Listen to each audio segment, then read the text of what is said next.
Поштована колешке, очигледно дека по бојата на гласот познав дека сум ве допрал длабоко, бидејќи сум ја погодил за чи работава. Еве да ви повторам уште еднаш.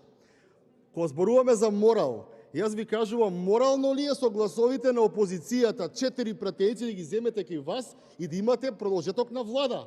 Колку е тоа морално, толку е морално од 10 пратеници да бидат во опозиција. Значи јас немам дупли стандарди, јас не јадов суд, јас само тоа ви го кажувам. Второ, воено профитерство е кажано од аспект на во време кога треба сега да зборуваме што правиме со ДДВ, што правиме со гориво. Вие чувате и се мијате луѓе во МВР, додека народот е окупиран со цените во маркетите и со кризата во Украина.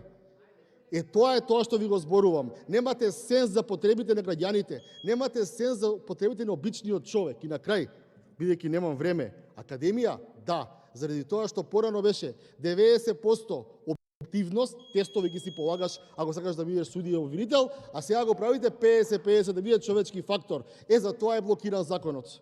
Благодарам. Реплика пратеничката Маја Морачанин.